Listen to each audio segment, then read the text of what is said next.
Valjean, at last, we see each other plain. Monsieur le Maire, you wear a different chain. Keith, you know what I'm ready for? Some 2460 fun.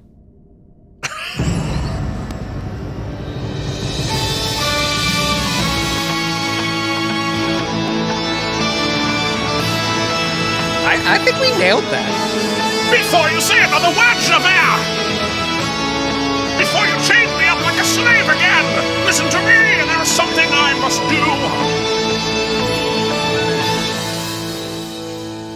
do! You know... hold on.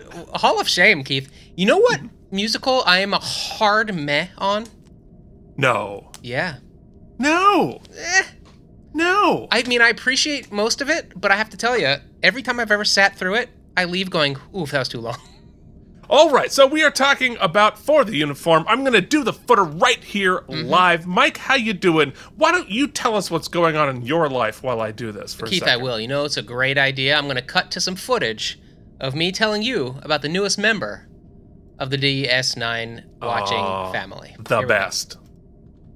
Oh my God, look at little Sisco! This is little Sisco. No, this is Ellie. She's doing so good, dude. I'm gonna sing her praises when she leaves because I don't want her to ruin it on camera. Oh, Ellie, you look so calm. She is very calm. In fact, we're working on her confidence. So everybody say you're confident. Give her some confidence. Oh, are we nervous? Yeah. She's a little nervous, but only. You know what? Interestingly, the cats are obsessed. They want to be friends now. She needs a little space, so that's where we're starting there. I mean, that is the perfect dynamic you want, because You're usually absolutely it's right. the dog annoying the cats. If I the would've- cats are annoying the dog, that's a win. I would have bet money the cats would be under the bed for the next month, 2 months, but nope. Yeah. They are like want to be in her face. All 3 of them. Fantastic. They're keeping watch. They're They're keeping like watch, little, but she's. They're her bodyguards. I'm a little pissed right now because she's totally Jen's dog, but Well, you know, that she did always sleep with works her that last way. night, so Jen took night shift number 1. Oh, She's a well, good that. girl. 0 accidents. She's an angel. No accidents? No. I mean, that's better than me most times. Yeah, and she's 8 weeks old, 8.5 weeks old. She's not pissed in the house once. She pooped outside constantly. She already basically knows sit, and she walked around the block on a leash like she had been doing it her whole life. I was like, this isn't possible. That's amazing. That's the first day. I keep telling Jen, I was like, let's not. There is drama ahead. Yeah. Don't spike the ball on the 1 yard line. Yeah. Correct. But yeah, she's doing good, man. She's so sweet. All right, you go take your nap, girl. Right. Oh. Bye, sweetheart. Bye, Jen. Great to add a new member to the family. Certainly the cutest and calmest of all of us, without a doubt. No questions. So we want to, before we get into For the Uniform, which we promise no more Les Mis nonsense. We will no more singing. That's a promise I don't know we can keep. The episode is sort of about that. They name check it 25, 30 times. Yeah, okay. Well, all right. So there will probably be more singing.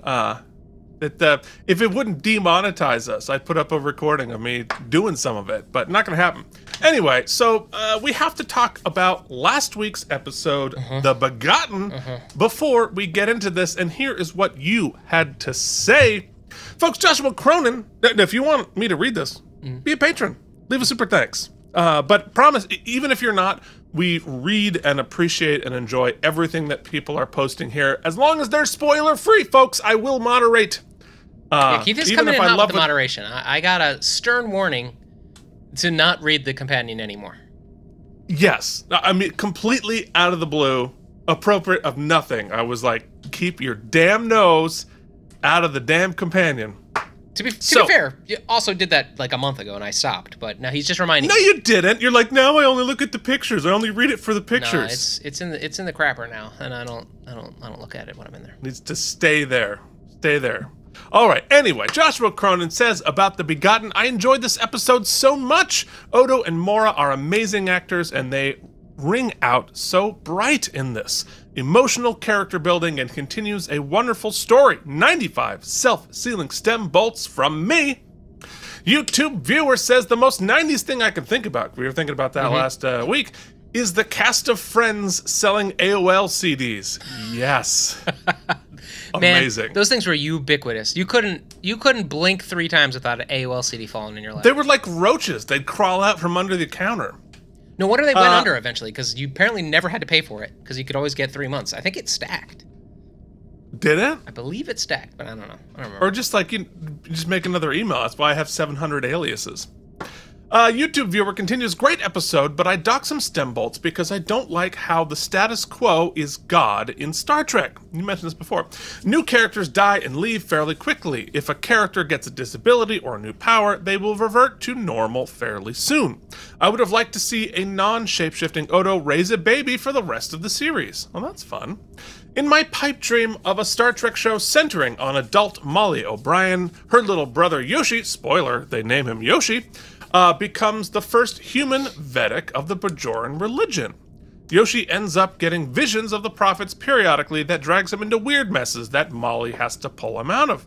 I'd like that. I'd watch that series. I don't know why, but I was thinking like, it'd make a cool like Avatar-esque anime series. Go for it. I agree. Could be. Barista is here. Oh boy. That's not fair. Where's my barista? I got a pup barista this time. You gotta bring her in close. Thanks a latte. Oh my god. Oh, that's Russell Bone. Oh, that's me. That's cute. Don't break the immersion. Thanks a latte. Oh my god. Look at her. Thank you. Thank you so much. Look at her. She's so cute. Get the heck out of here. All right. Jen has not slept a lot, so she is really feeling it. I mean, I don't think any of us have these days. Good Lord. YouTube viewer continues. Yes, you cannot technically buy and sell sentient life forms, but 8 slips of latinum is practically nothing. Roughly $8. It's barely more than a 12-pack of non-replicated root beer. All things considered, this is an emotionally satisfying way to revert back to the status quo. 88 out of 100 self-sealing stem bolts. Thank you, YouTube viewer. Sorry, I have another interjection, as they tend to come in hot and heavy. So, I don't know if you all are fans of the John Oliver show. I know he's like a love him or hate him type of guy. Who hates John Oliver? Plenty of people. I adore him, so I'm not arguing that side. I can't imagine who would hate John Oliver. But he did a whole thing on how unregulated the trafficking of human corpses are. Oh, sure. And he did a whole thing on they followed this one advertisement for this man who was going to do a live autopsy, for science. Ostensibly, that's what the website seemed to indicate. Anyway, it was at like a Days Inn. There was like 45 people at a Days Inn. They paid $11 to get in.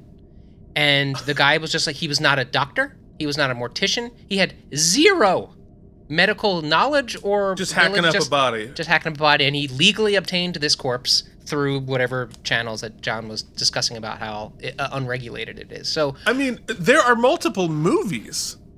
Well, the Poltergeist. In the swimming pool sequence where the skeletons come up, it was cheaper to get real skeletons and use them in the movie than it was to make fake ones. So they didn't tell the actors until afterward. These are real bodies.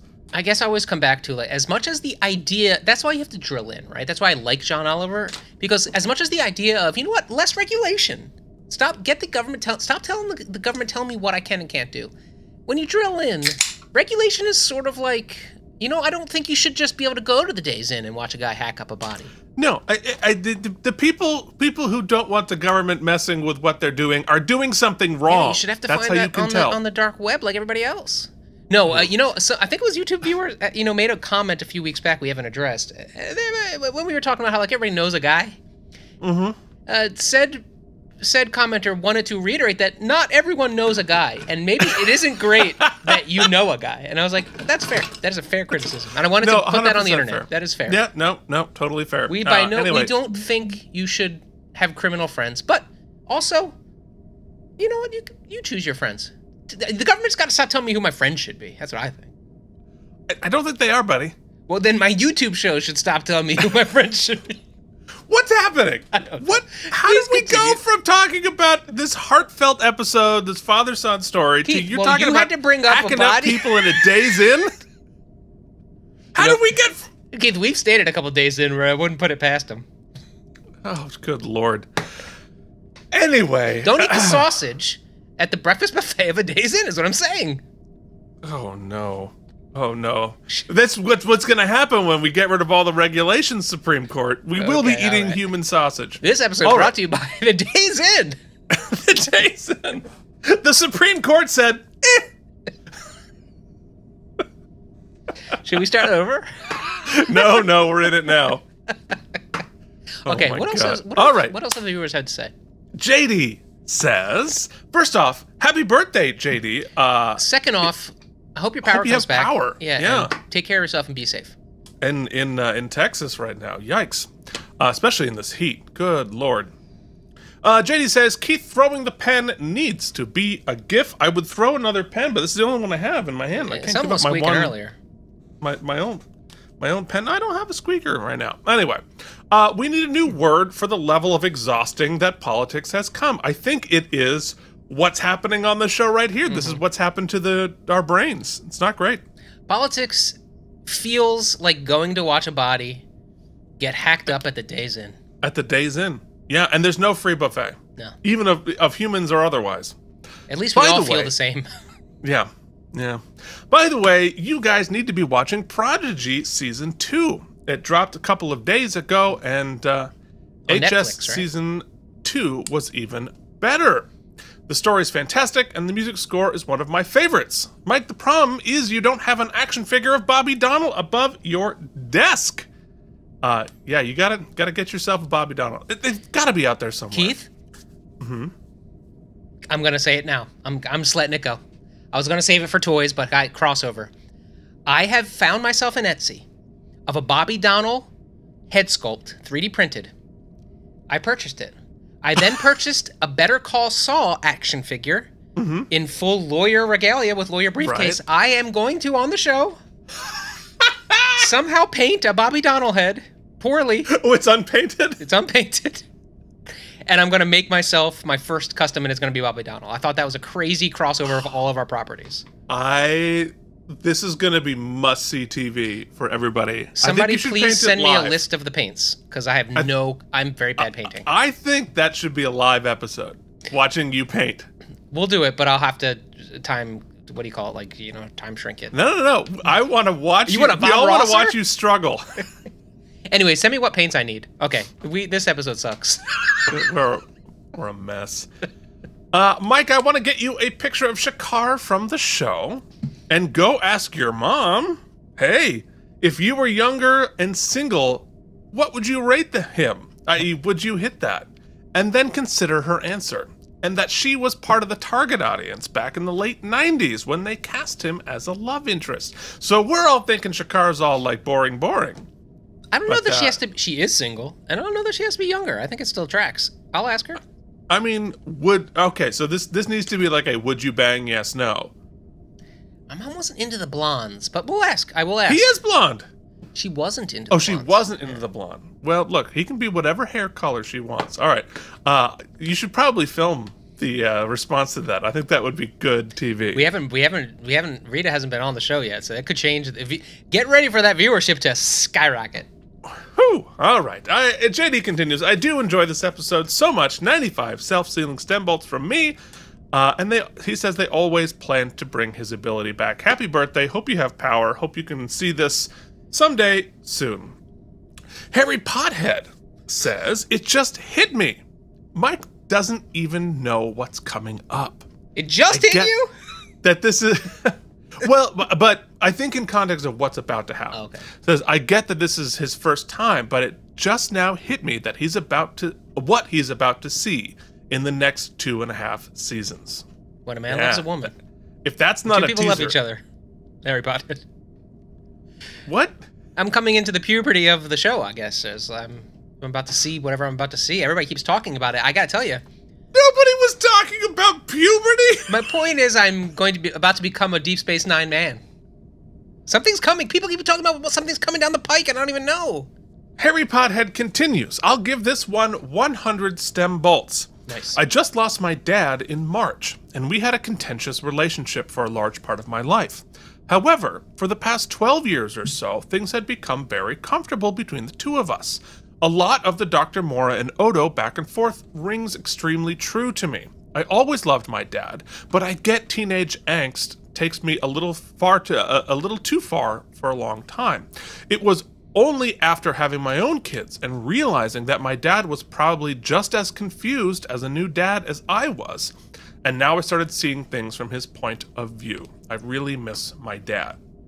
And yeah, man, I think most of us, if you are wise and you're experiencing life, you're going to go through that. And I don't have kids, and yet I've had a very similar sort of like realizing that my dad was younger than I am now when he was doing most of the formative stuff in my life. I also think back to broaden that scope just slightly, and thanks for sharing, Harry. Everybody, we sometimes get pretty deep on the shows. You're always welcome to share or not share, but we will always receive that, and we don't have to read it on the air, but, we really value that we can talk about this kind of stuff. Yeah. So thank you. Yeah. I'll say that I remember being a kid and thinking to myself, I'm so excited, and I'm sure this was colored by the dysfunction in my family or whatnot, but I'm so excited to when I could be a grown-up, and I would start setting like benchmarks as to when that would be. When I get my license, I'll feel this way. Didn't happen. When I can vote, when I moved to New York by myself, I'll feel this way. I didn't. And I remember writing my first rent check in New York City, and I felt like an infant, like a 6-year-old in his dad's suit, signing some funny money. And it felt totally false. Like there's no way that the world should give me this much responsibility to write a check. Yeah. I can honestly say I'm 44 years old. I still rent an apartment. I still feel exactly that way every time I write a check or pay a bill, because I just think what you don't know as a kid is that you're always making it up as you go along. It is always an improvisation. And there's something exciting and refreshing about that, taking that responsibility, like that pressure off yourself. But I'm only taking care of 2 people right now, right? In a co-partnership. Add taking care of a whole family of kids and dependents and college and all the stuff you think about. I can't imagine that pressure. And so God bless all of the parents out there who are making a good faith effort to do so. Yeah. Yeah. No, it's true. I mean, I feel like I'm wearing an adult suit when I walk down the street, and like I still feel like 12, 13, and like I still have to like gulp just like going up to the counter sometimes. Yeah, but then you see a barista who's 13 and looks 11, and you're like, oh God, I'm old as hell. It's a weird dichotomy. Well, and it's not so much what they look like, it's how they look at me. Better said. It's like, oh, I'm thinking back to when I was 13 and when I saw a guy in his mid 40s.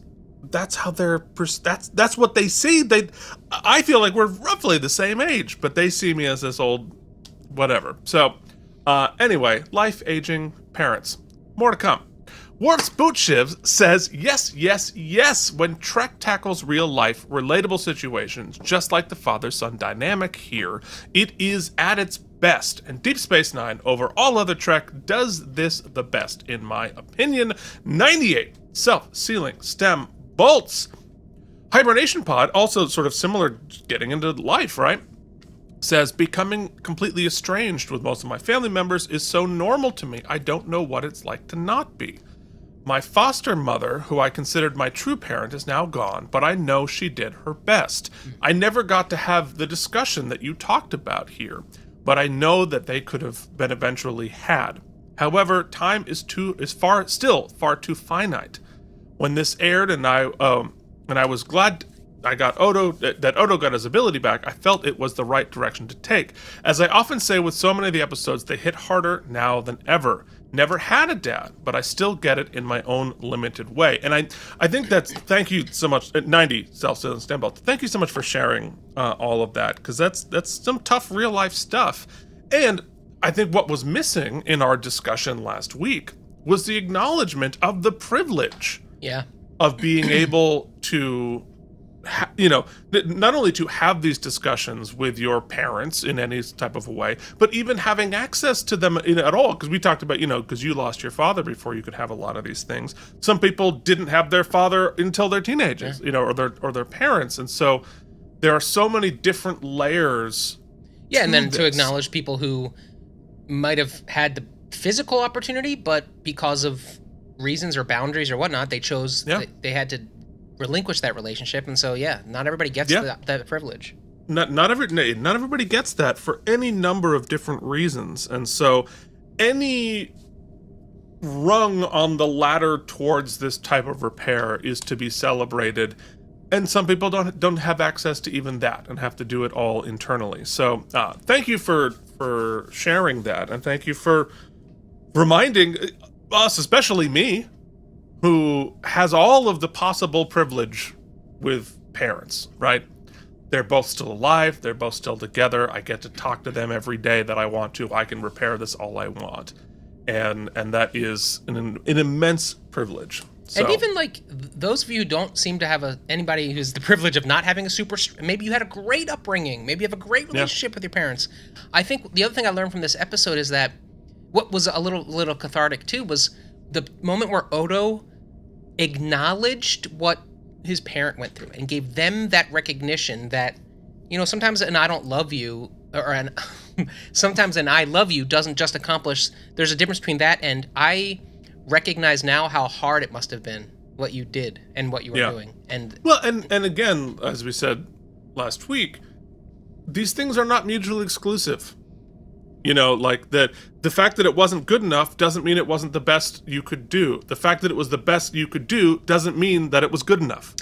As a side note, I have to mention this because I'm in the throngs of watching it right now. For those of you who somehow have not watched The Bear, I think The Bear is one of the best depictions of family dysfunction and the sort of turmoil of trying to reconcile some of that. And I mean extremes. God, that Christmas episode. Yeah, have you watched season 3 at all? I'm rewatching season 2 before I watch season 3. There's some work, I think. There's one episode with Jamie Lee Curtis finally and the daughter finally chatting about some of the trauma that is just it's divisive, but I think it's chef's kiss. Anyway, we must move forward mercifully. This is why we have chapters, folks. So if you use the chapter, hey, welcome here. Don't worry about anything we just said for the last 45 minutes. It's all good. We are talking about Season 5, Episode 13 for The Uniform, which aired on February 3rd, 1997. The top song, apparently, we're still calling it out because it hasn't happened yet. Toni Braxton still needs you to unbreak her heart. Unbreak Ben's heart. Can't face the war without you. Bring back the day when we were strong and united and free with some pew-pews without Eddington leading us astray. Whatever. There it is, Valjean at last. All right, the top movie. It's Strange Bedfellows here this week. The 1997. Titanic. Nope. Gigantic movie, but you'd never think it would be the top movie for multiple weeks coming up in 1997. Austin Powers? It is the special edition of Star Wars. Oh. When they re-released the Star Wars trilogy before Phantom Menace came out a couple years later. So Han didn't shoot first. That was the big. They made it. It's just like, hey, here's the thing you love. Here, it's worse now. But it made a lot of money. Really, an analogy for life, isn't it? Though. Sure is. And basically, our media right now. Here's everything you loved redone, just worse now. Yeah, well, we keep getting worse every damn episode, so... Production values go up, quality goes down. Speaking of what was worse, Mike, what was on TV? Keith can't wait to tell you. One of those cool things, I remember always being excited, because the winter sucks. I know you liked it up there in Vermont, but generally speaking, I hate the winter, because I get depressed. But the good news about the winter was that everything airing on primetime television this evening, Keith, was new. Not a rerun to be found, including the Fox put out their whole primetime thing this Monday night to do 2 movie-length episodes of Melrose Place, the Great Sexpectations movie, part 1 of 2 and part 2 of 2. They just aired it all night. The other thing I'll mention, which is interesting because I think it was last week or the week before, we talked about an ABC property that we'd never heard of before. It was like a 1-season, give it a shot sitcom that didn't go anywhere. Forget what it was about. Oh, the Dansons. It was Ted Danson and Steen, his wife. They had like a Mary Steen version. Yep. So this I found very interesting because of that. Remember they were like newspaper people? It was called something. So this was a show called, it aired on ABC, kidding, NBC, called Mr. Rhodes, Keith. You remember Mr. Rhodes? Nope. Nope. One season show. It got a Was full it some, like order. an Aaron Sorkin-y kind of a thing? Mr. Rhodes starred comedian Tom Rhodes, couldn't tell you, as the eponymous Mr. Rhodes, a novelist whose first novel was a critical hit but now a commercial failure. He takes a teaching position at his own small-time prep school where he meets the girl of his dreams, Nikki, played by Farrah Fork, the guidance counselor. So ABC clearly, like, we see your dancing literary comedy and see you our own, which will also fail. Oh, it's Stephen Tobolowsky and Ron Glass. Well, Stephen Tobolowsky's a gem in everything. Yeah, okay. Interesting. Okay, well, there you go. You know what? As we prove every week here on Keith and Mike Watch Deep Space Nine, not everything's successful. Yeah. So, what was Voyager doing this week? Well, boy, we were doing the episode Blood Fever, where we have some Ponfar fun. Ooh, I like Ponfar. Ponfar fun out in the Gamma Quadrant, or Delta Quadrant, so lots of fun out there. Speaking of fun, the Weekly World News headline, folks, it's a time traveler from the year 2422. Came back from 425 years in the future. Lots of interesting stuff.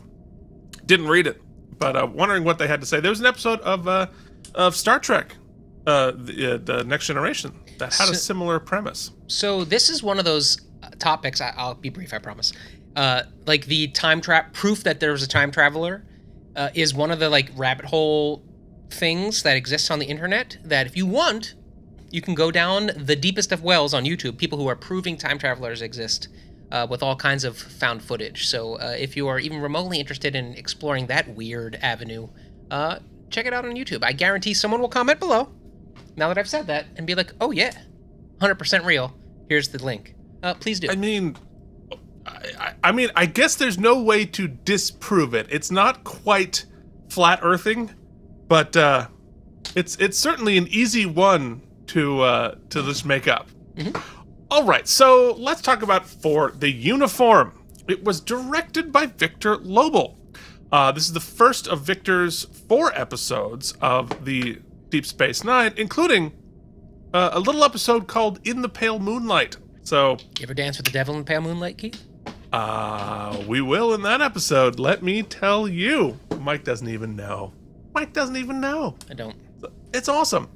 This has a teleplay by Peter Allen Fields, who last wrote Crossover in Season 2. Apparently was semi-retired at this point, but came back to do this episode. What do you say we do some trivial trivia? Now, Keith, waste your time. What? With trivial trivia. So this is kind of fun. Jessica Gauna, who plays the unnamed Maquis child, will go on to play young B'Elanna Torres in the episode Lineage on Voyager. So keep an eye out. Interesting. Lineage indeed, huh? Yeah. This episode takes place 8 months after For the Cause. So, because of all the Stardate stuff and the fact that we're in seasons of television, it's hard to sometimes get a sense of how long time has passed. So, the big betrayal happened 8 months ago in canon, happening here. Eric Pierpoint, who played the role of Voval in has also played the roles of Voval in the episode Liaisons, Kortar in Barge of the Dead, coming up on Voyager, and Sharat on Rogue Planet on Enterprise. Is it Enterprise or Voyager? I don't remember. And Harris in 4 of Enterprise's 4th season episodes. He plays Captain Sanders in this episode, and he also read for the role of William T. Riker on Next Gen, as well as for the lead roles on Deep Space Nine and Voyager. And no shade whatsoever. I thought he did a great job. I'm not quite sure why. But it could have been just the character. I don't know. That warms my heart because I am a professional almost booker as well. So I'm glad to hear some of us get our due. Yeah, well, there you go. In a deleted or unfilmed scene in this episode, O'Brien and Bashir discuss Eddington and their opinion of him. The scene also mentions that Starfleet accounting gets bills from Quark. And that's a fun little detail I would have liked to have. O'Brien also tells Bashir a story that Eddington told him about an Orion slave woman and a Tellurian, a quadrupedal species. At the end of the scene, the pair realize they actually liked Eddington. As the scene was deleted, Alexander Siddig and Armin Shimmerman do not appear in this episode at all. So that's an interesting piece of color. I understand why they didn't have time for it. Mm-hmm. So I like this, right? You assumed. Everyone kind of dug Eddington. Even he was fine. I always think about that if you ever watch The Americans. You're like, it's interesting. These people, these like double agents or spies, or whatnot, they integrate themselves into another society or culture or whatnot. The actual interesting story to me is the people they interact with. Because, there's always people on the news who look like dupes who are always like, he seemed like a nice guy. I didn't know he had a giant bomb in there. He walked his dog every morning, Right. And to be perfectly honest, everyone my neighbor meets with me is getting a fake version of me too. I'm excited to talk about the grass with you. Mm-hmm. You know what I mean? Like, we're all spies in our neighborhoods. I don't have any boundaries. Say whatever you want. Yeah, I know. So, lastly, and this is fun, I like the production end of this, Voyager had originally used CGI to create the Badlands that they're flying through, but no one really liked them. I'm one of the people who thought it looked bad. To create the Badlands for the uniform, the visual effects team went back practical. Really? And poured liquid nitrogen, which boils furiously at room temperature, onto a piece of black velvet, which is why it looks better in this episode. I think the visual effects almost across the board in this episode are spectacular. Yeah. And part of it is it's like they're able to do more digitally, and when you do it well, it's thrilling. Mm-hmm. But also, every time they get out a little ahead of their skis and do something digitally they can't really pull off well, it pulls the story back, and going back practical for this I thought was a great choice. You want to know who we think are great, but perhaps don't make good financial choices, Mike? That would be our patrons, Keith, and I am going to do this quickly, not for lack of love, but for the fact that I've really wasted a lot of our time with my anecdotes today. These are the people who fiscally support the show and offset the way too much time Keith and I spend on it and our other properties. Brian Kimball Beersock, thank you. Jason Moe, Peter Bank, Frank Rinch, Quarks Bar, our official sponsor, thank you, Quark. Joshua Cronin, Ryan Chesley, Merritt Neath, Andrew Hayes Allen, and the mysterious and the big old mysterious household. Thank you, Walter, for popping into the watch along last night. Worf's big old blue chivs. Charles Babbage, Harry Pothead, always great to see you. Alan, thank you for being a subscriber. Anton Thies, love to see you, buddy. Carl Fisher, CRM Productions, Nikolai Ivanovich Lobotevsky, sending you all of my love. Delusions at Noon, YouTube viewer, James Hubbard, Hibernation Pop, Miri, great to have you. JD Makes, Colin Dagan, Chris Mitchell, CRM, Pat, Joshua Cronin, just an all-timer. JD, wishing you all the best, buddy, seriously, and to all of yours out there. Lutz Kramer, Wyatt Eldridge, Andreas Erickson. You can join the team, patreon.com/KNM. Lots of fun stuff coming up on Toys, as you've heard, and our other shows. Don't forget, Strange New World Season 3 is going to be on this channel as well when that happens. Oh, Jesus. Yeah, don't forget, buddy, because that's not far off. You can join the team, like I said, and we hope you do. Okay, well, thank you for all of that. Our guest stars this week, it's Kenneth Marshall back as Michael Eddington, Eric Pierpoint is here as Sanders, and Aaron Eisenberg back as Nog. Always happy to see him. Mike, let's go into the screening room.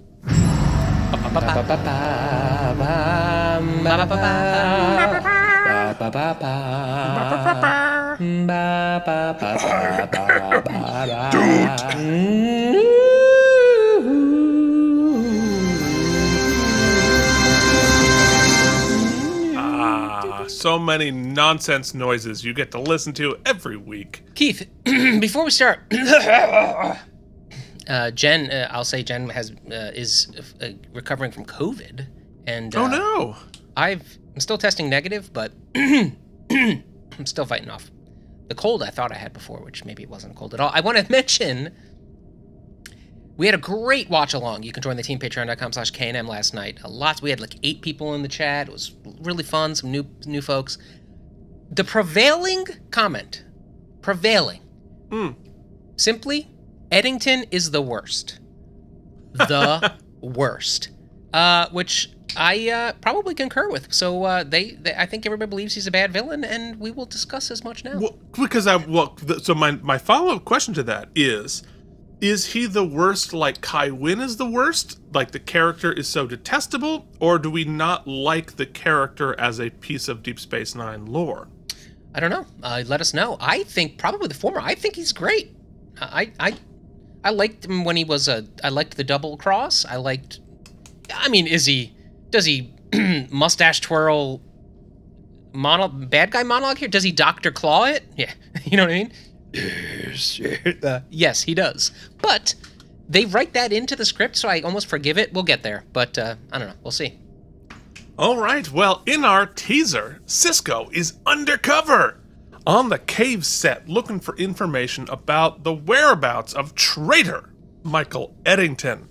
And it's filled with people huddled in the dark and welding for some reason.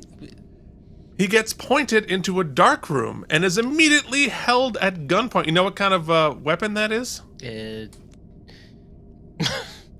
Schlong laser? The schlong laser. If you're afraid someone's gonna steal your dick whistle, get a schlong laser! Actually, you know what it looks like? The first laser light pistol for the NES. It's Duck Hunt. Duck Hunt, yes, that is a Klingon disruptor, is what he is using there, I believe. Anyway, he's held at gunpoint by Eddington himself, and he has caught on to the meeting and marooned Sisco's informant on a planet.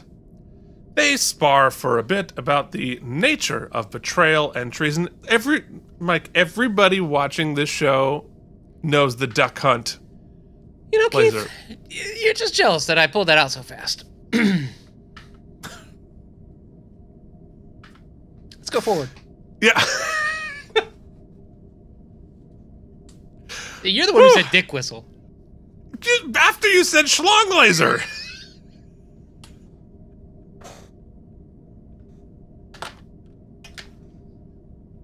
I mean, you know. Remember before we were talking about being 8 years old? Uh-huh, yeah, and of course, these days the schlong lasers don't go pew pew, they go pew puff. They go more Ow!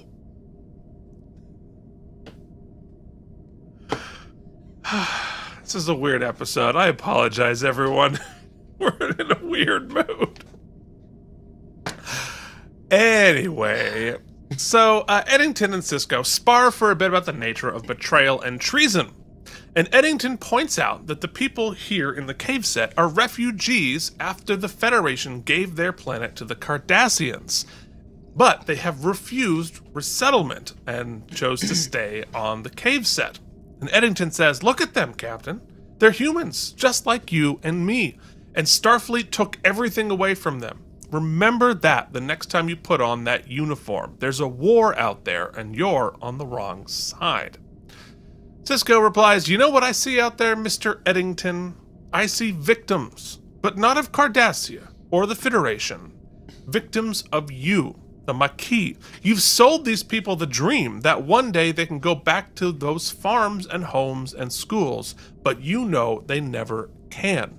And as long as you keep that hope alive, the longer they're going to suffer." Yeah, boy, I think that's maybe the best articulation of the Maquis conflict in that little couplet there. How many conflicts, Keith? I mean, prescient, right? Yeah, well, and that's the thing. Like, that's where it starts to feel relevant. Because you're like, where it starts, you see, like, oh boy. You're justified based on what rules are you playing by in your argument, is the question. The rules of the situation as it exists currently, or the rules of the situation as it existed before the conflict? Before, like, at what point in time are you basing this on? I'm not, please don't read what I'm saying as specific to any particular cause. I'm pretty general here, but you know what I'm saying? Like Sisco said, what Eddington is saying, I think the McKee in general is a great point, because in many ways, they have every right to be righteous and they're justified in so many ways, especially on piggybacking on what we dealt with Kira some episodes ago. It's a very good tie-in. But what are they being promised, right? Well, and it is the endless conflict and debate between what is righteous and what is practical. And and where is the line? How do we navigate that? And it is really it's tough, because on some level they're both right. Yeah. In this, and some of the best episodes are a conversation in which both sides have a little bit of righteousness. So Eddington says, "Don't come after me," then beams out, and Sisco, of course, subsequently beams out to give chase on the Defiant. And in Act 1, they follow Eddington towards the Badlands. Why would it take the Defiant so long to catch up? Aren't they an advanced warship? So Eddington goes off on his little, like skiff, right? And so Sisco is 30 seconds behind him, but it's going to take them like a half an hour to catch. Weapons be heavy.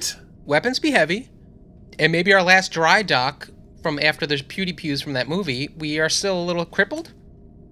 It would have been great to address that, because weapons aren't heavy. There's no weight in space. Yeah, there's no gravity, buddy. But also, like, how do we talk about the Defiant? Obviously, we know it's super powered, but also it's super fast. Keith, I've run the numbers. Wormhole. Yeah, that's a wormhole, folks. Wormhole. But they solve it moving forward. But this moment here, like, how could they not catch him? Come on. All right, anyway. So Sisco calls a guy named Captain Sanders on another Federation ship to ask for help to intercept Eddington.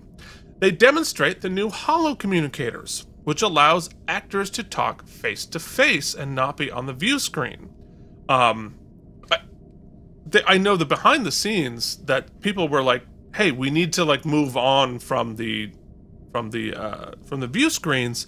But especially in this episode, where so much of the episode happens in these conversations, that would be pretty flat if he were having this conversation with Eddington on a view screen. So I have a couple of thoughts and question that you might know the answer to, perhaps someone out there does, or perhaps your brother would, I don't know. My question is thus. So first, I love this. I think it's very much the Star Wars hologram thing, but yet better, because even that sort of obfuscates the performance slightly. There's something about the interaction of them actually on set together. Additionally, it gives the guest actor more of an opportunity. I mean, as we've all learned over the pandemic, acting to on Zoom sucks, right? Yeah. And so I love all of the upside. The downside, I imagine, is that they have to be on set, right? So scheduling and production is a bit more complicated thusly. So my question though is this. Yeah. Previously, when we're doing the view screens, is that done asynchronously, or are they shooting that on set with the readers? Is that all you think scheduled? Oh, they're definitely doing that on set. They're not doing it in the moment with the other actors. Yeah, okay. Like, so this affords them the opportunity to do that. This allows them to actually act against other people as opposed to a script reader on both ends, for sure. I think in terms of like the practicality of getting people to set, I don't know if you're doing a guest spot on a TV show, they don't care about your convenience. You get your butt there when you get your butt there, and you get there to set. But yeah, so I think it's interesting, how much we're going to use it moving forward. Is it only on the Defiant? Do we not have it on the station? Why have we not seen it before? It's new. It's new. We talked about just now installing them. And so, yeah, I mean, it's definitely easy. It also eliminates a VFX shot.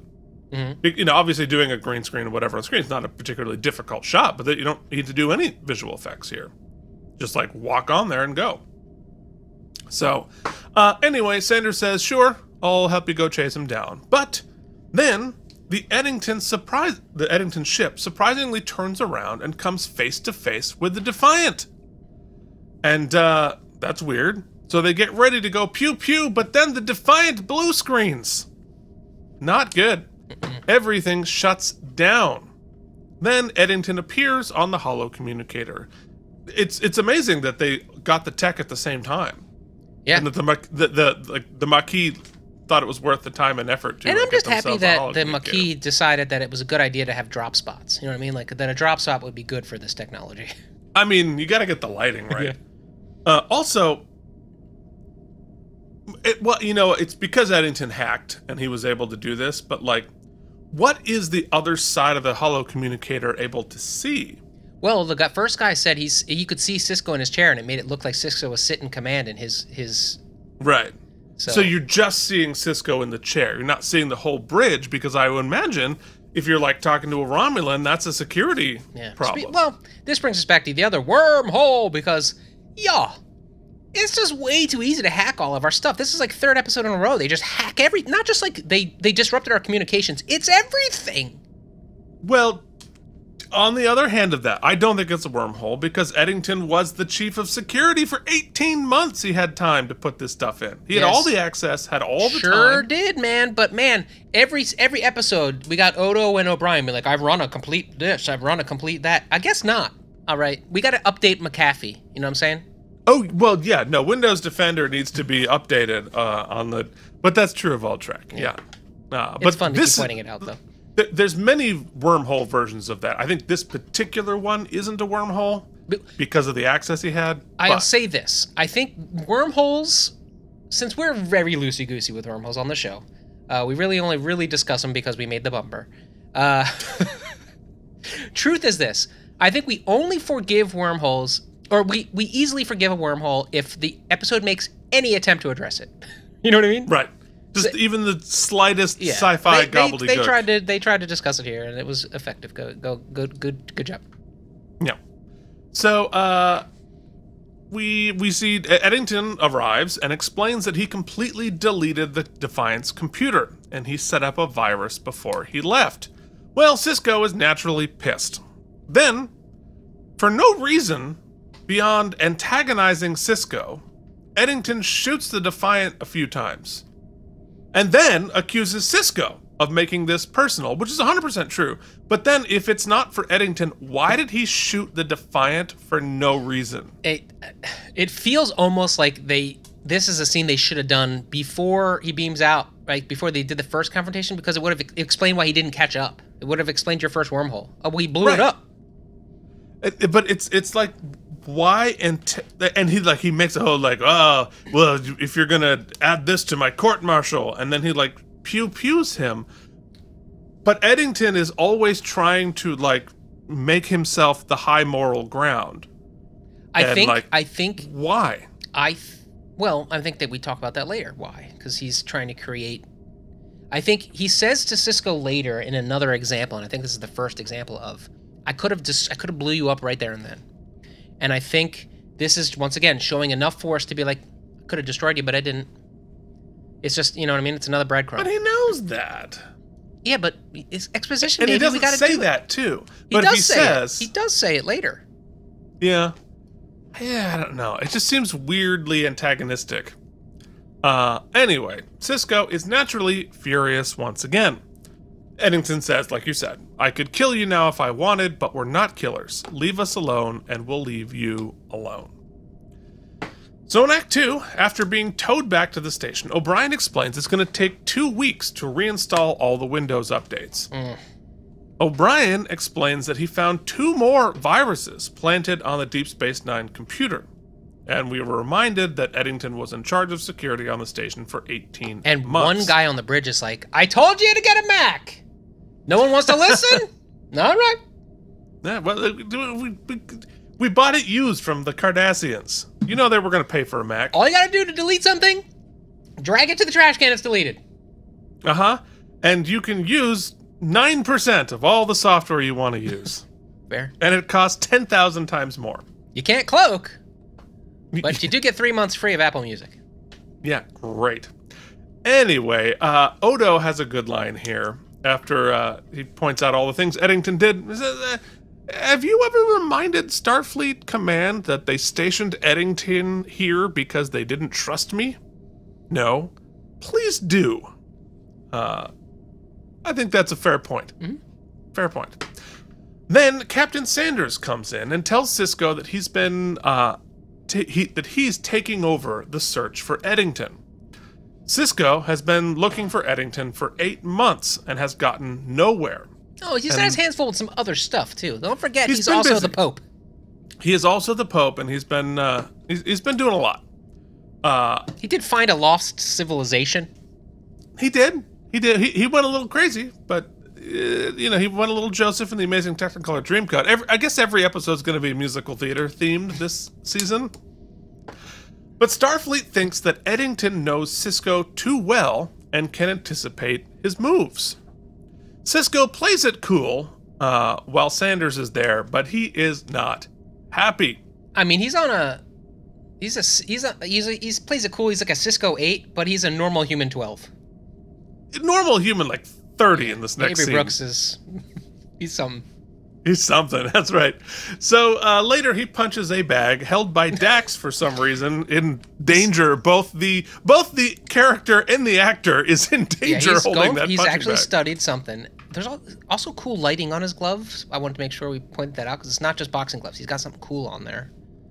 He's got space gloves. Yeah, and also they crib a line from Rocky IV here, which is awesome. Where he's like, he's not a machine, he's just a man. Which Not a machine. was awesome. Wait, that's definitely Arnold. Schwarzenegger, but I'll allow it. He's not a machine, he's a man. I can't do Rocky. You have to do Rocky because you're from Philadelphia. No notes. But he's dressed like he's in Shawshank Redemption? He's dressed in what I would be dressed in a boxing scene. Like, I'm not going to look good. Just make it look ambiguous down there. So in my head canon, I thought to myself, well, at least they didn't give him a towel around the neck that he's holding, like he just came from gym class. But he still has his communicator on, which is hilarious. Then the next scene happens. Yeah. Look at him on the bridge when he comes in. Yeah, he's in the... I mean, I didn't catch a shot of it. A sloppy, loose turtleneck is kind of what I wore all the way through high school. So, all right, catch up. Anyway. So, so he punches the bag held by Dax like a maniac. He's completely lost his temper. He's taking this betrayal really badly, and his ego has clearly taken over. And Terry has a really funny take and gives really good advice, which is basically, get over yourself. You gotta move on. But then we get the news that Eddington has just hit a Cardassian colony with a biogenic weapon. The stakes escalate. Big time. And he has poisoned the atmosphere of an entire planet to make it fatal for Cardassians, but not other species. So, okay, that's going to escalate the ticket a little bit. And, of course, Captain Sanders' ship is too far away, so they're going to have to take the Defiant, even though only half of its operating system is installed. Yeah, so no microphone just yet. No microphone. They can't text. But I actually really like this sequence here. Mm-hmm. So I think it's in Act 3, they're going to have to fly everything manually, and their comm system is completely down, so they're going to have to use Nog as a messaging relay. He, of course, is eager and ready to work, although not super excited when he finds out the bridge might be exploding. Cisco thinks Dax is going to tell him that he's going off half-cocked, but she just says, you know what, you're more like Curzon every day. But remember this next time I do something crazy. Which I thought was a great beat there. It's also a really good friendship beat. I feel like Dax hasn't gotten a ton this season of awesome stuff, but Terry and the writers, every time she has a line or she's got something to go on, it's always awesome. So I wanted to make sure we point that out. I mean, I mentioned it in the recap, but that moment where he finishes punching the bag and she makes a face is such a great comedic beat that was also probably half character, half actress. Okay, buddy. The color of this, I don't know. I can justify it in a million ways. I really can. It's not, but for some reason it just doesn't. I don't like it. You know, we felt this way. Remember when, like, Sisco, when we were in the alternate mirror universe, and he was like, I'm going off on this crazy mission, and I'm bringing you all with me? Right. This feels a little bit like that. More justified, I think, because of the stakes.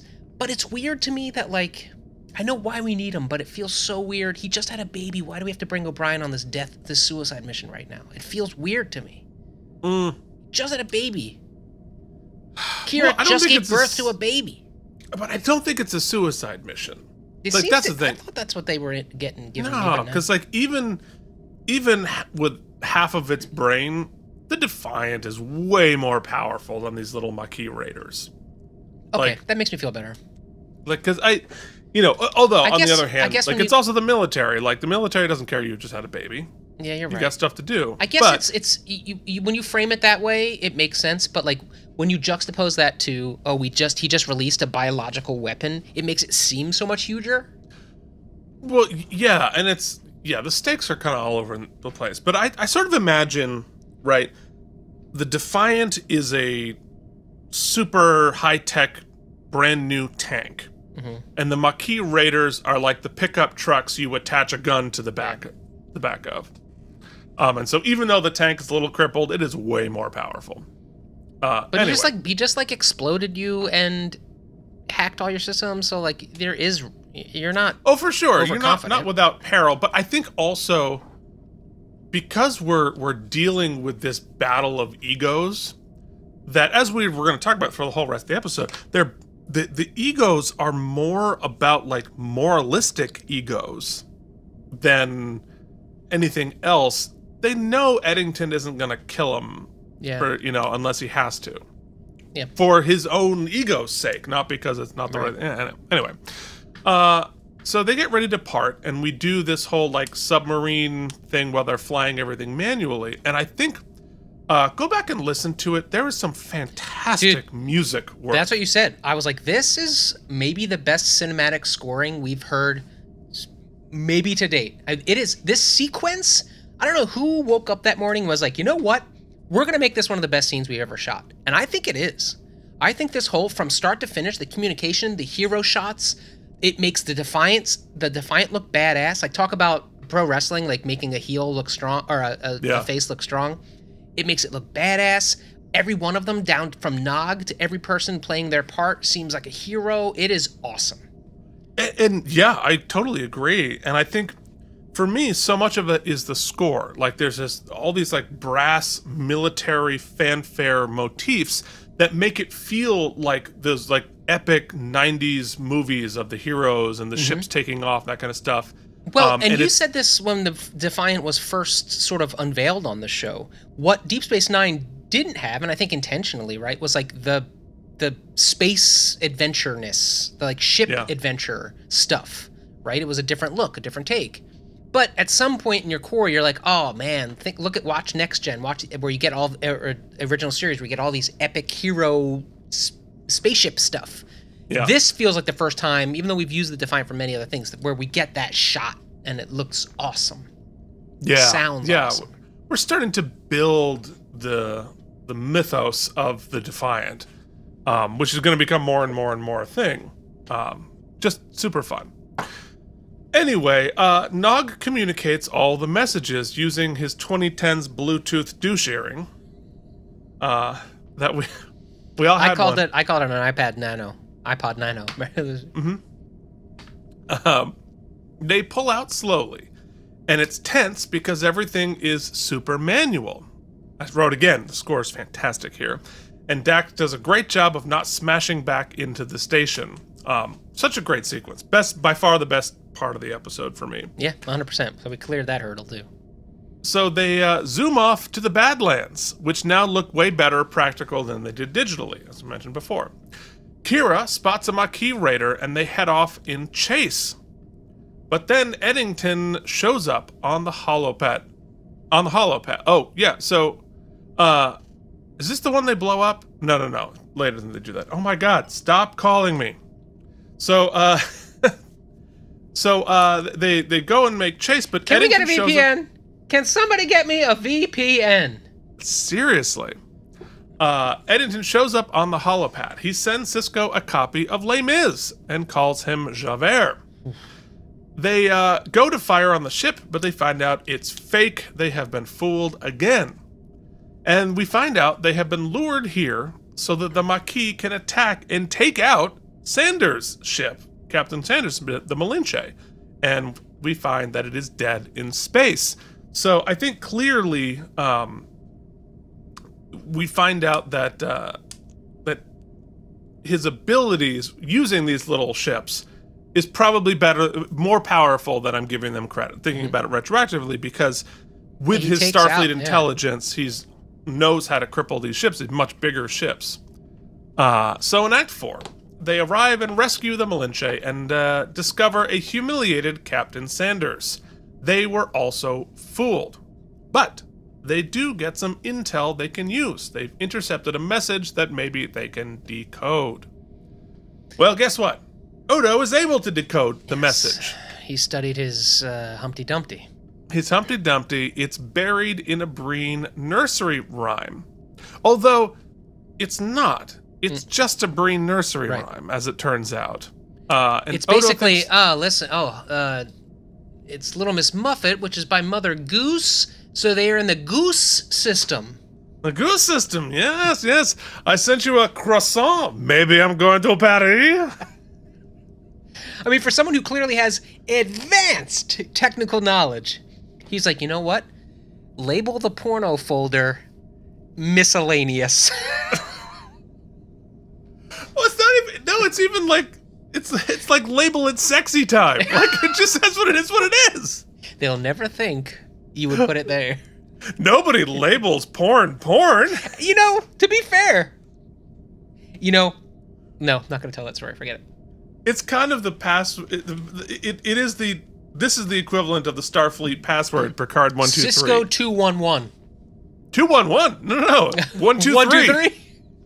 123. They'll never crack that. They'll never crack 211.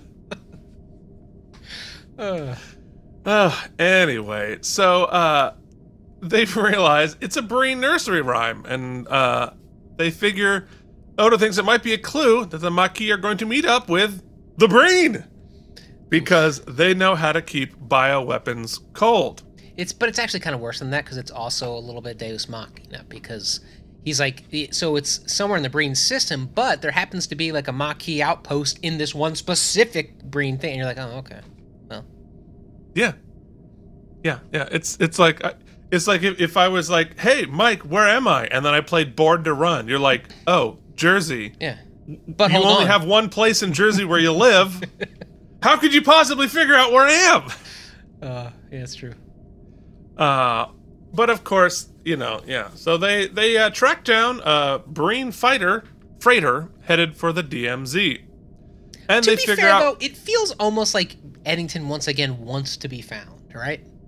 So, what does Eddington want here? Yeah, we'll talk about that later. Just like why? Oh, well, because Sisco did track him down to begin with, I guess. Anyway, they figure out where they're likely headed to. There's a lot of technobabble that gets us from one story to the next story beat.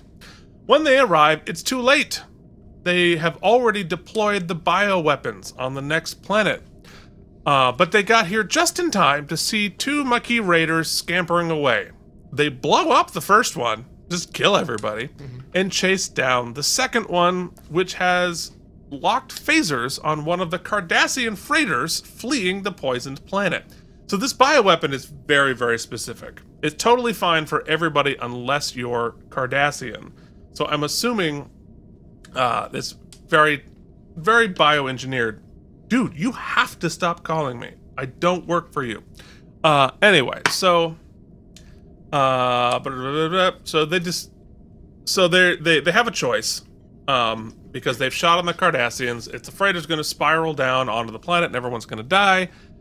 So they're going to have to give up pursuit of Eddington to save the Cardassian settlers. But Eddington comes and taunts Sisco yet again. But like, again, giant warship, little thing. They probably could shoot at least one shot, right? In the time they took talking about it, they easily could have blown him away. It's another wormhole. Yeah, I don't know. We've established at this point that Eddington's very strategic, so he would have planned. He's had a time to plan this whole trap out. So I'm going to just guess that he's made an itinerary down to the second of how things should unfold, such that they can't be shot. But like, let's do a little experiment, right? You monologue about Les Mis. Not the point. The point is he's had plenty of time to plan it. We gotta let it go. Set phasers. Fire. It's just like that guy monologuing when Kira was on the table. It's like, we gotta just... There's a lot of assumptions made to get there. I don't know. That's not my biggest Les Mis problem. We're coming up on that. Okay, all right. So in Act 5, of course, the tractor beam shot's cool, though. Tractor beam's great. They've rescued the Cardassians, and Dax comes in to talk to Sisco. How do you think Ben's feeling right here? Avery, give me something strong. Pissed! Give me petulant child hands. What is the angriest way you can read a book? This is what bothers me, Keith. Okay. When Eddington's like, do you know Les Mis? And he's like, I'm aware, Victor Hugo. And you're like, okay, so he's read Les Mis. But then when Dax, who's been alive for hundreds of years, and Ben, who's clearly said he's read the book, when she's like, give me the plot summary, A, they don't say anything more exposition-wise than what Eddington just said in the previous scene. Mm-hmm. But also, it's like, have you read Moby Dick? Oh, I've read Moby Dick. And it's like, well, give me the analysis that's pertinent to this situation. And instead of like getting into the discussion of like vendettas and chasing, you know, your life's work, whatever, someone is like, okay, well, there's a big whale. And you're like, oh, geez, I know, man. They realize that like we can't go too above our viewers' heads here, so we can only say most Wikipedia of sentences about Les Mis. I mean, it has to. I mean, you have to write it assuming your audience knows literally nothing about. I agree with you. And Eddington does that for us. So in this scene, it's just the redundancy starts to kick in. You're like, okay, we get it. Les Mis, guy chasing other guy. Interesting they don't talk too much about Valjean almost at all, which is really interesting because he's the hero of the story, and that's who Eddington is playing. But that's the whole point. We're going to get into that. Okay. That part I think was clear. Anyway, I didn't say it's not clear, Keith. It's crystal clear. In fact, they're still talking to me about it. The episode is playing over here again, just because they need to reiterate the Les Mis of it all. So Dax says, I can't stand Victor Hugo. I tried to read The Hunchback of Notre Dame, but I couldn't get through it. It's so melodramatic, and his heroines are so two-dimensional. This is the first of 2 swipes that Dax takes at Victor Hugo. I started it, but I just couldn't get over the hump. Wow. That would have been Bells a better are line. ringing on this podcast. That would have been a better line. It's odd that the writer would use Les Mis as the Deus Ex Musicula, then shit on the source material so hard. Well, he didn't. He shat on another book by the guy. No, but on Victor Hugo. I can't stand Victor Hugo. I hate the Brontes. They just so weird. So Sisco wonders if he is Javert, but realizes that Eddington fancies himself Valjean. Think about it. A Starfleet security officer is fascinated by a 19th century French melodrama, and now he's the leader of the Maquis, a resistance group fighting the noble battle against the evil Cardassians. Sounds like he's living out his own fantasy. Exactly. And you know what? Les Mis isn't about the policeman, it's about Valjean, the victim of a monstrous injustice who spends his entire life helping people, making noble sacrifices for others. That's how Eddington sees himself. He's Valjean, he's Robin Hood, he's a romantic, dashing figure fighting the good fight against insurmountable odds. The Secret Life of Michael Eddington? How does that help us? Another literary reference. Eddington's the hero of his own story, and that makes me the villain. What is it that every hero wants to do? Kill the bad guy. Well, that's part of it. But heroes only kill when they have to. Eddington could have killed me back in the refugee camp, or when he disabled the Defiant. But in the best melodramas, the villain creates a situation that forces the hero to sacrifice himself for his people, or his cause, one final grand gesture. What are you getting at, Benjamin? I think it's time for me to become the villain. And, like, I get the point, but Valjean does not sacrifice himself. Yeah. He dies an old man singing falsetto. Which would have been a pretty satisfying ending as well here.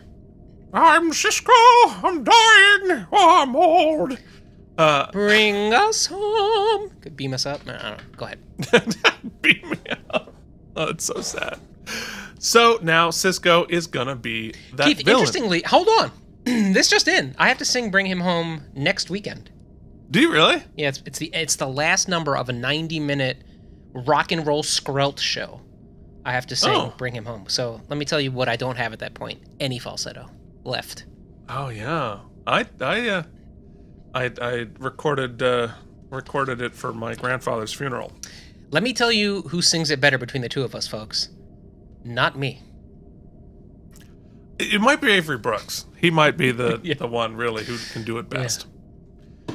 So anyway, Sisco is going to go destroy Maquis planets like the freaking Death Star, but by poisoning the atmosphere for humans like Eddington did for the Cardassians. Not just for humans, poisoning the atmosphere, period.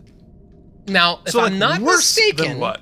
And I haven't gone back, unfortunately, because dog. Mm-hmm.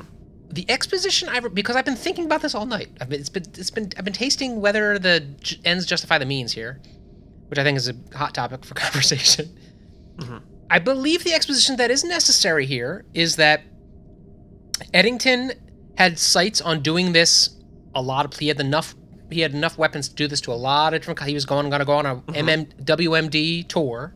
Sure. And Sisco's, when they technobabble the plan here for Sisco, it would make the planet uninhabitable. Planets that only had they would only have a couple thousand people who would have to be dispersed. Mm-hmm. And it would only last for 50 years, is what I think I heard. Uh-huh. Now, I'm just saying, that's a little seasoning for your toast. Some Vegemite. But they're M-class planets, which means the mostly settlers on it are only a couple. There's an entire planet worth of ecosystem and animals and creatures and plants, and just gonna so like what Eddington did. He just made it a no Cardassian zone, but everything else was fine. You know, M-class also stands for there's many of these. He just they make it very clear that they can easily go somewhere else. They really talk it away. But he's going to wipe out all life on an entire planet. It's so much worse than what Eddington did. Mm-hmm. Well, what do you do when Charlie kills a mouse, Keith? You shrug your shoulders and you say, "Good job, buddy." Huh? Or do I go and burn down the entire forest? Well, what do those mice do?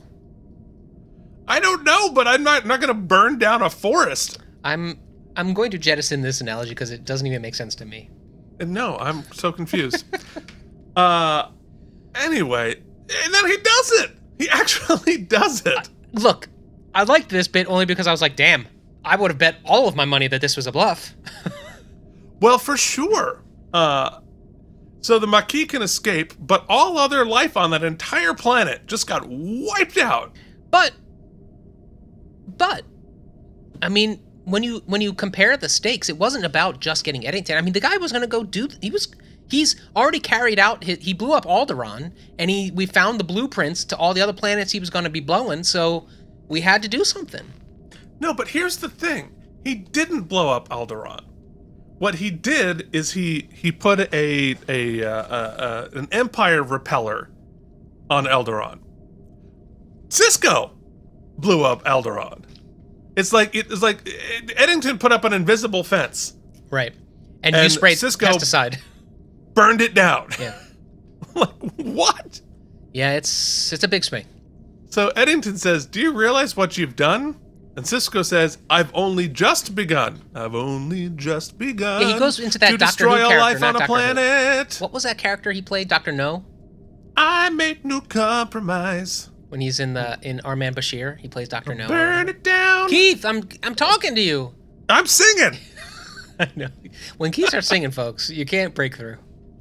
That's right. I'm not listening to you when I'm singing. It's so high. I mean, the dogs come. It's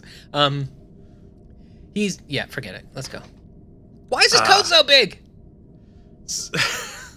Big coats. Flame retardant. That's what it is. Here, it needs it. So Sisco says, I'm going to eliminate every Maquis colony in the DMZ. You're talking about turning hundreds of thousands of people into homeless refugees. That's right. Your attack on the Malinche proved one thing, that the Maquis have become an intolerable threat to the security of the Federation. I intend to eliminate that threat. But again, by blowing up all the planets that they're on, you're not eliminating the threat. You're just displacing the threat. The only thing you're not killing are the Maquis. Keith, I'm hearing you loud and clear. I'm mad. I know you are. What didn't, it's funny, Sisco doing this didn't sit weird with me because it seemed like he made a plan and he followed through, right? And whether we agree with it or not is a different conversation. Like, it didn't ring Sisco-esque. What did ring a little weird to me is that nobody, he's got his top brass up here with him, all of our heroes, and nobody was like, let's discuss ethics for a minute, Captain, before we do this. I mean, Worf makes this face. That's about as much defiance as we see. So that felt weird to me. I was like, nobody? Well, and I don't mind Sisco going rogue. I don't mind Sisco breaking the rules a little bit. Yeah, but he states what he's going to do to everybody, and everybody's like, nobody cares. But I guess that's an order, right? An order's an order. Like, Sisco gonna Sisco, and I'm fine. I think that's great. I think it's fun. I think it's fun that he'll do stuff that Picard wouldn't do. No one dies. Except all life on a planet. No one dies. They say no one died. Humans, millions of other living creatures got wiped out. We don't know what's on that planet. It's an M-class planet. A couple trees. It's a mess. Yeah. So it's like Sisco, my wife. If she can't watch a horse get blowed up in a war movie, but if they don't show the horses get blowed up, it's cool. So I'm cool. It's okay if all the horses got blown up. Okay, that's cool. Sisco has gone full baddie. They might have no arc. They might have took the horses off with them in the shuttle. No, they didn't. You don't know. They didn't say. Anyway, look, you see a horse from orbit. I see no horses in peril. Well, it works. Eddington agrees to surrender and turn in all the biogenic weapons, and they arrive home with Eddington in custody. Dax and Sisco then have a cheerful chat about the bad guy winning, because why think about the consequences of that? And that is the end of For the Uniform. We have a lot to talk about.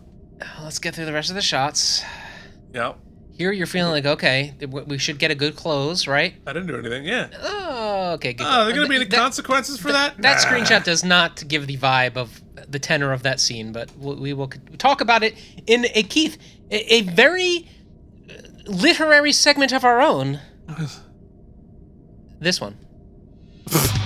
Wow, that's great.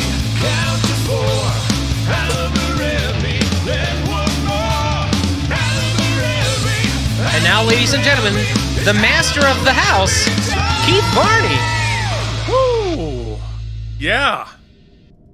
Okay. Wormholes here for the uniform. I think that you go first. That's how this works. You go ahead. You go ahead. We enumerated them, but yeah, I mean, I think we stated all of them before. Like, they could have taken out Eddington like 6 different times and chose not to. And then like the wormhole of planet killing feels like maybe there were other. We'll get into it. Yeah, you talk. Yeah, and he also, it's like we're going. You know, Starfleet told us not to go chase him anymore, so we're already going rogue to do that, and we're taking our like big weapons with us to go do it. Our big weapon ship. So like you'd think, you know, we gotta be. There's a lot of subterfuge that's gonna take place. We gotta like go, you know, like. Shadow play for shadow play with the Maquis, but no. no. We're gonna bring the big bat and we're gonna blow some stuff up. Well, they don't blow it up. I guess they just poison it. Just poison. So this, ecosystem. Yeah. We've already done wormholes. Let's we've already, let's re-enumerate. I'll say this. That takeoff sequence Yeah. is epic. I will rewatch that sequence because it was cool. It sounded awesome, shot awesome, lit awesome. Performances were all great. Felt like it was maybe one take, so I really enjoyed it. Yeah, no, for sure. I think that's definitely the best part of the sequence. I thought like whether or not it makes sense that they wouldn't be able to communicate, whatever, the flying the ship manually and reinforcing how difficult it is, it's like doing a battleship. Like, it's incredibly. It's that scene from Apollo 13 where they got it's every pilot movie, right? It's like, we gotta go manual. It's always awesome. Yeah, it's really cool. I thought it was clever. We haven't really seen that before. We don't see people going low tech on Trek very often. Mm-hmm. And I thought it was really cool. The score was great. And it's also great to see them just like collectively accept that Nog is a badass now. And to see their collective professionalism. Mm-hmm. Right, because competence porn, as we call it. Yeah, because like it's so hard to just like go manual. Well, they've actually trained for all of this. Mm-hmm. They know how to fly the thing manually. Dax knows how to do that, and I think that speaks to the, like you said, competence. And it's really cool to see. Oh yeah, we can just switch to manual, and we all know what we're doing, and we're all going to work together seamlessly. So that was pretty cool. Keith, speaking of sounding awesome, one of your finest. You get some stamps. Hell yeah! They are self-sealing. Here are some stamps for you. Yeah. All right. Stem bolts, sir. Where to begin? So this was one of the longer teasers, and it was a long teaser, yeah.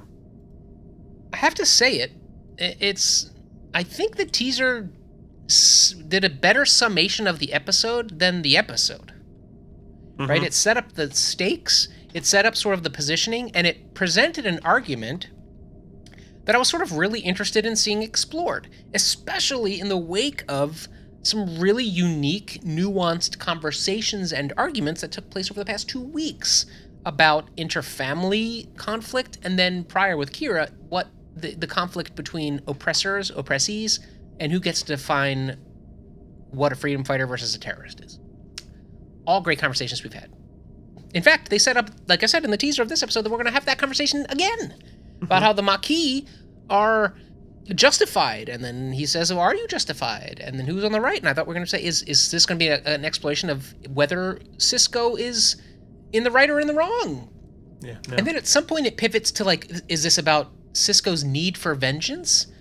And then they do a pretty good job of explaining that why Sisco would be pissed, but maybe too pissed, where it's confusing his judgment. And then Sisco's like, I don't care about my judgment, and Dax gives him a pass on that. And so then they go after him. They do. Here's my bullet points on the episode. Mm-hmm. It felt very redundant. It felt like the scene with Eddington. Oh, you think you got me? Haha, I'm escaping. Monologue, escape. We did that 3 times, and nothing changed. There was nothing different. It's just once we monologued about Les Mis, the other time we monologued about righteousness, the third time we techno-babbled about our weapons. And then, like, our big resolution was a 3-parter, right? Our big resolution was we found the nursery rhyme breadcrumbs, sort of. Then we sort of bluff about the weapons, but then we do a big mass thing, which is not a bluff. In fact, it's like overkill. So then we caught Eddington, right? So redundant, very unclear. I do not know what the writers want us to take from that, right? Like, am I supposed to feel conflicted? Is he justified? Well, any good points Eddington had, they buried in this literary thing, and then they buried in all this monologuing. But I could probably continue this exploration, but I'll tell you why I won't, Keith. I think I can't remember which episode we said this once before. I remember saying this. If the episode doesn't give an ish, then why should we? And that last scene tells me they're like, whatever. Because we just, if nothing else, Keith, we were having a conversation before the pod today, and I'll save you the details, but basically we were like, at the end of the day, at least acknowledge what you've said or done, right? You don't have to apologize, but at least acknowledge the conflict we're having. Here, they're like, nah. I mean, we could agree whether or not it was the right move or whether the stakes are high, but like, there could have been some gravity in that last scene with Dax and Sisco that said Sisco at least being like, I hated that I had to do that, but it's what needed to be done. And even then, I would say, let's have a conversation about whether we agree or not. But they don't. They're like, I love it when the bad guy wins. Who gives a shish? No consequences. And so I'm like, so that's when I was like, okay, I don't care. That literally, I was like, okay, I don't care. And our watch-alongers agreed that it just was so flip is the word, and it was Dax and Ben, and it was like it was like a Laverne and Shirley episode where they walk away and they're like, and who cares? Bing. What does it like? Oh, that Sisco. Freeze. Yeah. So, oof. But at the same time, it was shot brilliantly. I thought it was well directed. I loved some of the new tech, right? The new hologram thing. That one scene was epic. The score was crazy good. So I didn't hate it. Maybe I'm letting it off the hook too much, but I'm feeling a strong. I think it edges into the 70. I'm gonna give it 69 stem bolts. I could give it a 70, but hey, who cares? I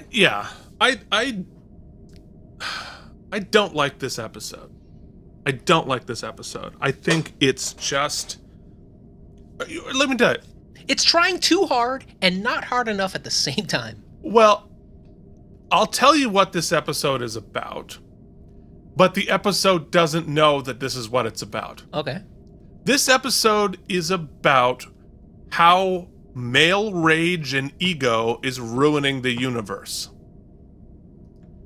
Male ego and rage destroying the universe is what this episode is about. But it thinks it's this cat and mouse vengeance Les Mis story, and it's not. And it doesn't even know it. And it's like, this is, how do we end up, why are we doomed as a society?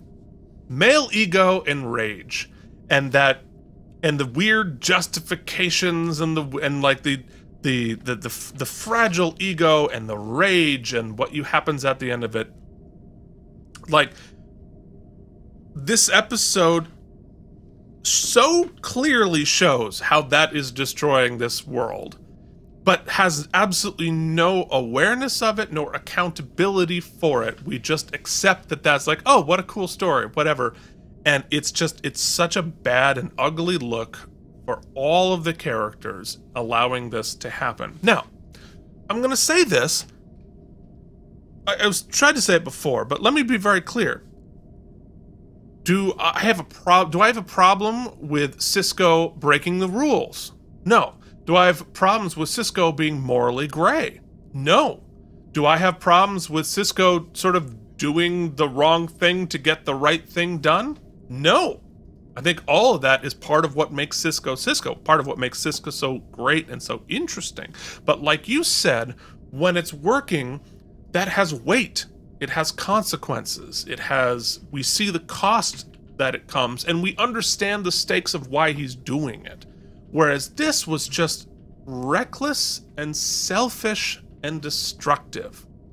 And that's why male rage and ego makes you reckless and selfish and destructive, and there's no accountability system for it.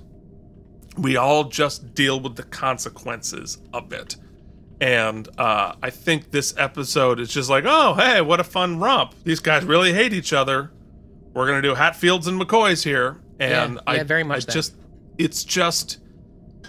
it's frustrating because Star Trek is better than this. And again, I'm not moralizing. I'm not even saying that he couldn't have done these things. And it could have been a great episode. It's just that you do these things without thought or consequence. It's interesting because, and why it sucks a little bit, because, sorry to cut you off. We were watching, what's the Borg movie we just watched? First Contact. First Contact. And you were commenting on the scene where Picard goes off half-cocked, right? Yeah. And you're like, this is very... You broke your little ships. This isn't very Picard. And what I liked is that Ben going off, and that felt a little untrue to you because that wasn't a Picard reaction. Here, I like that a lot of these things don't feel un-Sisco, right? That we've built a flawed character. That's great. But when you don't show gravity, you don't show weight, and you don't show opposition... Right. You've lost Somebody's got to say, stuff. Like, what are you doing, buddy? Because the conversation that is well, aside from the teaser, the conversation that is presented. So basically, there's like 3 theses aside from the Keith theses that are postulated in the episode. Another one being, is Ben's personal vendetta the thing that is causing him to jeopardize his crew and planets? Unnecessarily, but that is not explored really. No, it's excused. It's a thing that is happening, but it's not about that. Like it's never. Again, no consequences. It's almost like a plot weight, red herring, no stakes. right? But it's not. And honestly, the Eddington arc bores me. Well, it seems to be over now. The Maquis thing has always bored me because they never really dealt with any of they talked around a bunch of stuff, but they never actually dealt with any of it.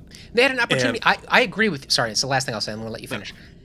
I agree with you. Up until now, I have been very like the ho-hum on the Maquis, right? I was just like, it's too muddied. It's the intricacies don't interest me.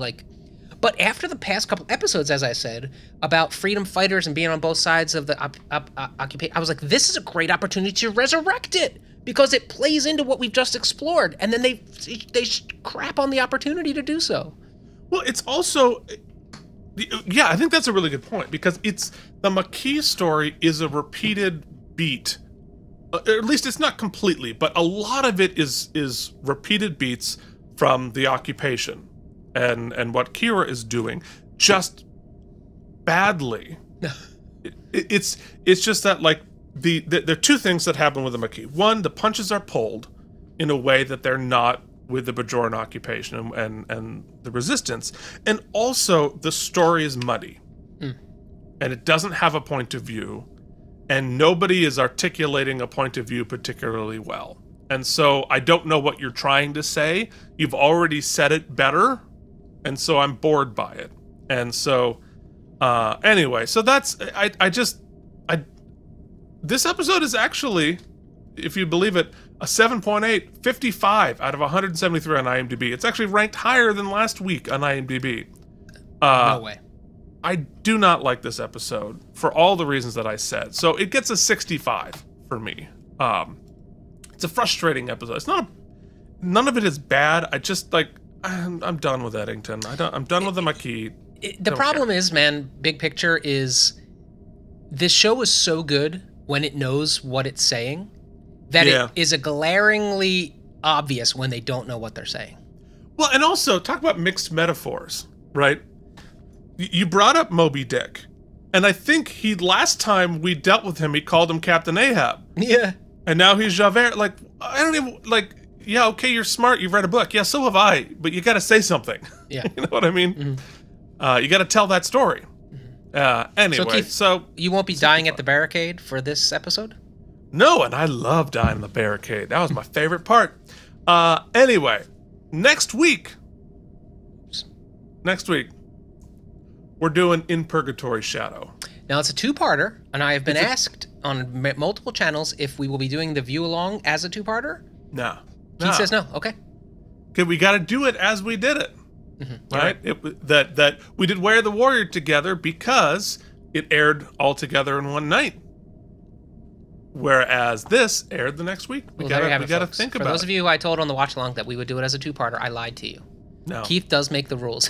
As much as I hate to say this, Keith gets to make the rules. Yeah, well, I mean, in real life we had a week to think about it. Now we have a week. Now we need a week to think about it too. Yeah, to define it, the show might be about me, but it's Keith's show, so he gets to. Yes, he gets. But also, Deep Space Nine we're about to click into the part where it becomes more and more and more serialized. So that by the 7th season, we'd have to watch 8 episodes in a row, right? Because they're all one story, right? So we can't do that. Okay. So that's my ruling. Gosh darn it. And there you have it.